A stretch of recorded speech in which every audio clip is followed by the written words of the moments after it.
todos y todas en Enfoque Derecho. Esta es una entrevista realizada en coordinación con la Comisión de Contenido de la Asociación Civil Temis, y en esta oportunidad nos encontramos con Mario Arce, quien es abogado por la Pontificia Universidad Católica del Perú, con título de segunda especialidad en Derecho Administrativo en la misma casa de estudios, y actualmente se desarrolla como asociado en el estudio PPU. Él es el autor de la revista 81 dedicada al derecho bancario y financiero, la cual ya se ha publicado y los invitamos a todos y todas a que puedan adquirirla. Muchas gracias, Mario, por estar con nosotros y esperamos aprender bastante tanto de la revista así como del artículo de tu autoría. Muchas gracias a todos. El proceso de elección del tema vino en base a una modificación normativa que se dio en febrero del año 2020. Básicamente se centró en el reporte de sostenibilidad corporativa que deben comunicar los emisores en materia del mercado de valores. Lo que captó principalmente mi interés fue ver que hubo, sinceramente desde mi opinión, una mejora sustancial, pero con diversos aspectos que se podrían mejorar. En este contexto, e inclusive antes de que se abriera la postulación para la revista, me interesó ir investigando el tema y escribiendo brevemente sobre esto. El proceso de postulación comenzó propiamente cuando vi en las redes sociales de la revista Temis que había comenzado el periodo de recolección de artículos para la revista 81, la cual efectivamente se centraba en derecho bancario y financiero. Como esta rama es en la que me dedico profesionalmente, resultó un increíble incentivo para poder completar el artículo que estaba preparando y para poder llevar a cabo las adecuaciones de forma y fondo que pide la revista Temis para poder cumplir con los requisitos de publicación. Enseguida vino la etapa de propiamente ya la evaluación a doble ciego del artículo y finalmente la absolución de recomendaciones y comentarios de los árbitros ya para culminar con la carta de aceptación.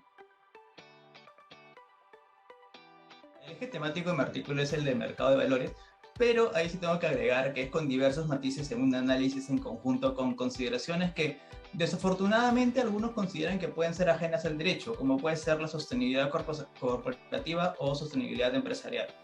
Uno de los valores agregados que yo quiero transmitir mediante este artículo es que, tomando como base normativa y doctrina aplicable al mercado de valores, que de hecho son conceptos propios de esta área del derecho, lo que buscaba es encontrar puntos de conexión entre un espacio ampliamente generalizado con únicamente la búsqueda de valor económico, como es el del mercado de capitales, con ya propiamente la creación de valor medioambiental y social, que son los conceptos que implican el desarrollo y sostenibilidad corporativa o empresarial. Sí, esta pregunta es muy interesante y sinceramente no tiene una respuesta fija. Porque a lo largo de los recientes años, algo que se tiene que tomar en cuenta es que la bibliografía ha variado considerablemente respecto a lo que debe entenderse por sostenibilidad corporativa empresarial o inclusive ya pasando al concepto de responsabilidad social empresarial. Operativamente, para materia del artículo y también para materia de esa entrevista, entre todas las diferentes definiciones, lo que tenemos que encontrar como punto central es que la sostenibilidad empresarial se centra en principalmente tres puntos: la creación de valor económico, medioambiental y social. Esta creación de valor tiene que ser tanto a corto como a largo plazo, y el punto central es que este concepto va más allá del paradigma regular que se tiene respecto a la forma de cómo hacer empresa y en buena cuenta la forma como a todos nos están enseñando cómo funcionan las sociedades.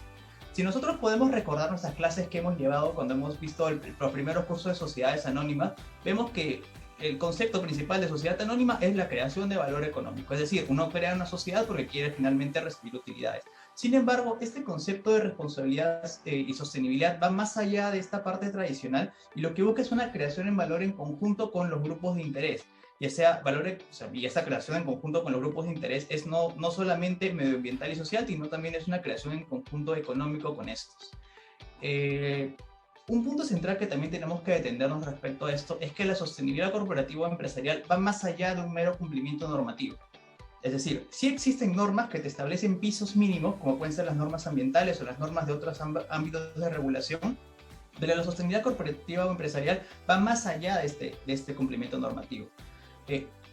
Una parte considerable de los autores, que en buena cuenta son ajenos al derecho, considera que el cumplimiento de las normas mínimas para determinada actividad no puede entenderse como sostenibilidad corporativa o empresarial. Esto básicamente por la técnica jurídica, y acá también es donde entra en conexión esta parte con el derecho. Y es porque las normas no se enfocan en una creación de valor conjunta. Esto no es objetivo el artículo y tampoco la entrevista poder dar un juicio de valor a mi parte para ver si es que es positivo o no que las normas se centren o no en la creación de un valor conjunto, pero lo que evidentemente sucede es que por la técnica legislativa las normas no se enfocan en esta creación de valor y tampoco, y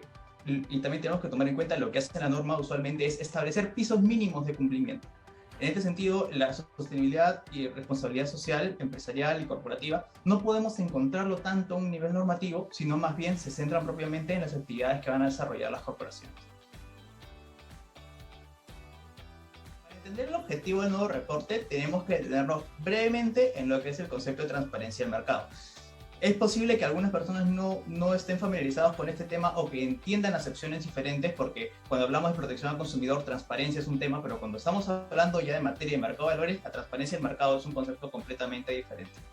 Y haciendo un disclaimer muy breve, esta explicación que voy a dar es una simplificación y un resumen muy conciso de este concepto, ya que realmente existe muchísimo debate al respecto. Pero lo que sí también se tiene como punto en conjunto es que se parte de teorías económicas que indican que la decisión de inversión sobre un determinado valor mobiliario, entendido esto como la posible demanda que se puede tener sobre este valor, y consecuentemente el precio por el cual se va a transar, se determina a partir de la información que se encuentra disponible en el mercado.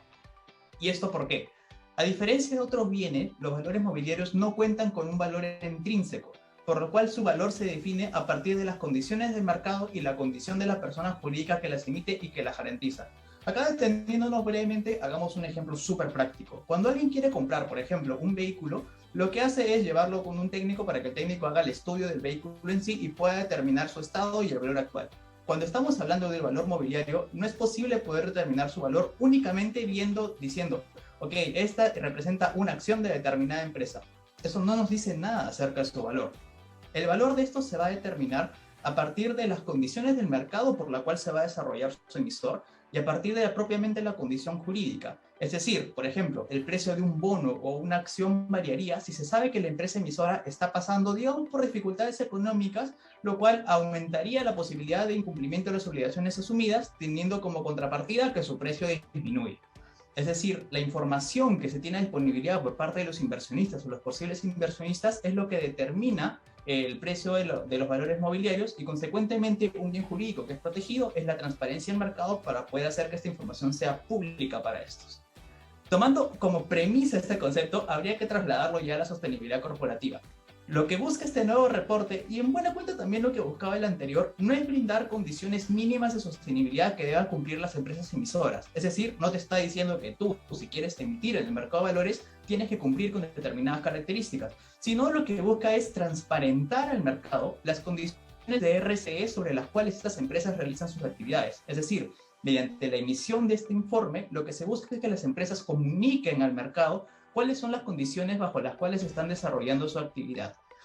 En términos prácticos, este reporte se organiza en el sistema de cumple o explica, el cual consiste en preguntas de sí o no, con áreas asignadas para poder completar datos y también para poder explicar el motivo de su respuesta.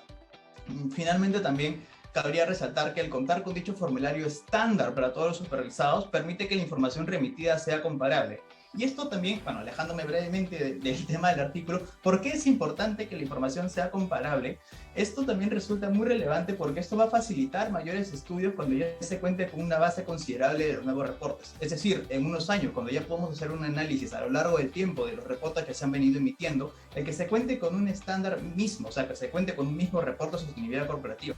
del cual todos van a emitir, va a permitir que se puedan llevar a cabo diversos estudios. Y estos no solamente orientados desde el punto de vista del derecho, sino también orientados desde el punto de vista de aquellos profesionales que se dedican a la sostenibilidad. Para poder responder esta pregunta también tenemos que tomar como punto de partida que acertadamente el nuevo reporte de sostenibilidad corporativa ha podido desarrollar y ampliar nuevas secciones y también contar con mayores preguntas que deberán ser reveladas por los emisores. Siendo sinceros, la diferencia es sustancial. Actualmente se encuentran con apartados específicos para política ambiental, emisiones de gases de efecto invernadero, agua, energía, residuos sólidos, conflictos de interés, derechos laborales, entre otros, y inclusive uno con un apartado de información complementaria que permitiría que un eventual emisor pueda establecer o comunicar condiciones adicionales que no son las mínimas requeridas. Esto en comparación al anterior, el reporte, bueno, actualmente se cuentan hasta inclusive con 25 preguntas. Anteriormente se contaban solamente con 6 preguntas que estaban divididas en 2 secciones, que era propiamente la de implementación de acciones de sostenibilidad corporativa y el detalle de las acciones implementadas por la sociedad. Desde ese punto de partida podemos ver que existe una diferencia sustancial en cantidad y también en qué tan meticulosas son las preguntas actuales. Pero ¿por qué es esto relevante? El contar con estas mayores preguntas y con que estas sean más meticulosas permite, en principio, y esta es la premisa también que todo esto es en principio, que las empresas emisoras de valores presenten en el mercado una aproximación más real de los estándares de sostenibilidad empresarial. Es decir, el contar con preguntas más meticulosas y con mayores preguntas permite que los emisores puedan y se vean obligados a reportar su real situación de cumplimiento de estos estándares. Se debe considerar también que el objetivo del nuevo reporte no es brindar un informe omnicomprensivo y súper extenso respecto al cumplimiento de estándares de sostenibilidad, sino presentar información mínima con la cual podría resultar de interés al mercado. Y este concepto también es importante. ¿Qué información podría ser de interés al mercado? Actualmente se puede ver tendencias, no solamente acá, sino también inclusive, que hubo un estudio en Chile que desarrolló esto, se ven tendencias de inversionistas y posibles inversionistas que tienen afinidad o pretenden tener carteras de inversión sostenible. Es decir, esta información sí sirve como insumo para que los inversores puedan tomar una decisión de inversión. Y consecuentemente también si es que hay mayor demanda, esto puede tener una afectación en el valor de los valores mobiliarios. Sin embargo, y siendo ya este propiamente el objetivo de la investigación del artículo que se publicó, existen aún espacios de posibles mejoras, tales como los de la cadena de suministro y el consumo responsable. Los reportes de sostenibilidad corporativa efectivamente son públicos, estos se encuentran a disponibilidad de los posibles inversionistas y también se encuentran como un anexo dentro de la memoria que son publicados. La forma como se puede acceder es mediante la página web de la Superintendencia del Mercado de Valores. Se pueden buscar los reportes, las memorias, inclusive junto con otra información, hechos de importancia y estados financieros publicados por todos los inversionistas mediante el buscador que maneja la Superintendencia del Mercado de Valores. La forma como impacta el valor de los valores que son transados, en buena cuenta, se basa en la teoría de la transparencia del mercado. Es decir, se entiende que una vez que esta información es pública y es conocida por los posibles inversionistas, estos van a poder afinar sus decisiones de inversión. Y como esto puede tener efecto en la demanda o en la oferta de estos valores, en caso hayan mayores inversionistas que se vean interesados en poder invertir en estas empresas que reportan condiciones que los pueden considerar como sostenibles o verdes, puede hacer que haya una mayor demanda y consecuentemente, entre una mayor demanda, un mayor precio de transacción sobre estas acciones. Viendo muy brevemente el concepto de sostenibilidad corporativa, tenemos que entender y nuevamente repetir que esto implica la creación de valor económico, medioambiental y social respecto a los grupos de interés. Es decir, quitémonos de la cabeza la concepción que únicamente es creación de valor económico para la empresa, sino otros tipos de valores, como es el medioambiental y el social, respecto a grupos de interés. En buena cuenta, dentro de los grupos de interés sí pueden considerarse que están los accionistas, es decir, la parte propiamente económica de la empresa, pero también existen otros grupos que se ven afectados por el desarrollo empresarial o por las consecuencias del desarrollo empresarial. Sin perjuicio, y viendo que esto también es un súper resumen de lo que se encuentra detallado en el artículo, hay que tomar en cuenta que el nuevo reporte de sostenibilidad corporativa únicamente se está centrando en el emisor, es decir, no toma en cuenta las líneas que implican su cadena de suministro. Esto resulta interesante analizar porque podría implicar un incentivo perverso de los emisores para poder tercerizar esto, no utilizando el concepto laboral de tercerización, sino lo que me refiero es contratar con terceros, para que estos terceros con los cuales se contratan sean quienes lleven a cabo potencialmente las actividades que pondrían en riesgo a los demás grupos de interés. Por ejemplo, yo como empresa podría emitir un reporte diciendo que, ok, sí estoy cumpliendo con todos los estándares, pero toda mi parte de cadena de producción, la cual eventualmente podría dañar, la estoy adquiriendo como productos finales de algún tercero. Es por esto que el conocer más sobre la cadena de suministro, en especial sobre aquellos insumos utilizados por los emisores que potencialmente podrían implicar un riesgo, resulta central para poder presentar un informe sobre su real aproximación a los estándares de sostenibilidad corporativa. Eso respecto a la cadena de suministro. Ahora, por parte del consumo responsable, también podemos encontrar que hay un campo de mejora en este nuevo reporte, ya que se centra principalmente, nuevamente, en la actividad del emisor, pero no en los efectos o consecuencias de los productos o servicios que éste pueda ofrecer a los consumidores finales, entendiendo que los consumidores finales también son parte del grupo de interés. Los consumidores finales, evidentemente, pueden verse afectados negativamente por los productos o servicios que son vendidos u ofrecidos por los emisores, por lo cual sería, desde mi punto de vista, necesario contar con un breve análisis respecto a cómo puede afectárseles o cómo inclusive los consumidores finales podrían afectar el medio ambiente con los productos propios o con los desechos de estos. Lo que principalmente quisiera transmitir con esta respuesta es que los estándares de responsabilidad y sostenibilidad corporativa no pueden centrarse únicamente en la entidad reportante, es decir, no pueden centrarse únicamente en el emisor, sino también en los terceros de quienes, en este caso, adquieren sus productos y los terceros también quienes usan y en algunos casos desechan finalmente los productos o servicios ofrecidos. Para esta pregunta, yo considero que el objetivo principal de mi artículo, y esto también lo explicaba propiamente en el texto porque siento que es muy importante, es que no es posible actualmente brindar conclusiones sobre el nuevo reporte de sostenibilidad corporativa, sino el artículo lo que busca es servir como un punto de partida de reconocimiento respecto a que los operadores jurídicos de derecho bancario y financiero no pueden resultar ajenos a los estándares de responsabilidad social empresarial, ya sea como parte del equipo legal de las empresas emisoras,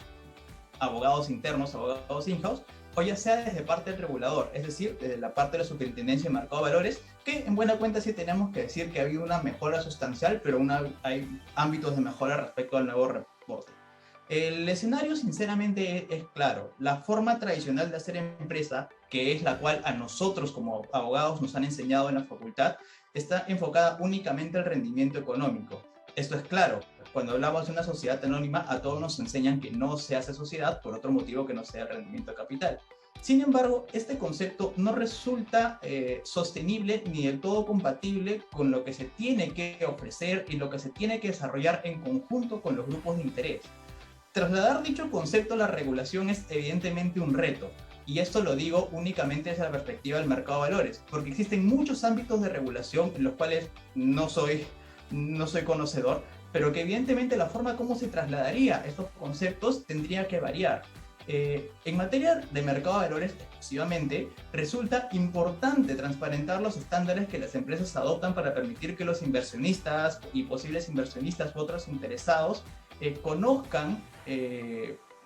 si es que están invirtiendo o pretenden invertir realmente en carteras sostenibles o en valores mobiliarios verdes y que puedan tomar una decisión de inversión informados. Finalmente, ya parafraseando un poco lo que yo estuve indicando en el artículo, lo que busco dar a entender es que actualmente no se puede hablar de conclusiones respecto a este nuevo reporte, sino de un punto de partida para poder repensar estos reportes en base a los estándares actuales. Evidentemente, esto debe llevarse a cabo con un enfoque interdisciplinario y un enfoque comparativo con estándares que se adoptan en otros países y con reportes que se adoptan en otros países. Y esto no puede involucrar únicamente a profesionales especializados en el área de derecho, sino también tienen que involucrar a profesionales especializados en la rama de sostenibilidad empresarial. El objetivo de nosotros como abogados es tomar como insumo y como base estos estudios o estas consideraciones que nos plantean otros profesionales especializados en las ramas de sostenibilidad y lograr compatibilizar los nuevos conceptos a formas efectivas de regulación en cada uno de los ámbitos en los cuales nos desarrollamos. En este caso, la forma en la cual se está presentando el reporte en el mercado de valores no es dando un piso mínimo de cumplimiento, sino es dar la obligación de transparentar el cumplimiento y también transparentar los estándares que actualmente se están reportando. Consecuentemente, y esto es el punto que quisiera para poder finalizar,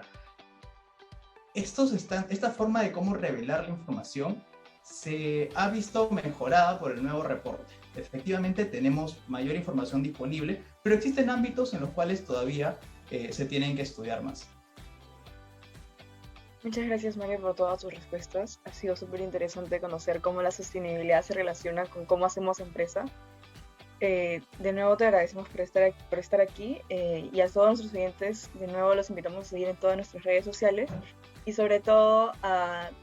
tal vez interesarse un poquito más en esta nueva revista edición 81 que ha sido publicada por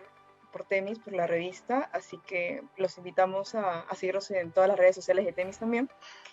y estar atentos. Gracias.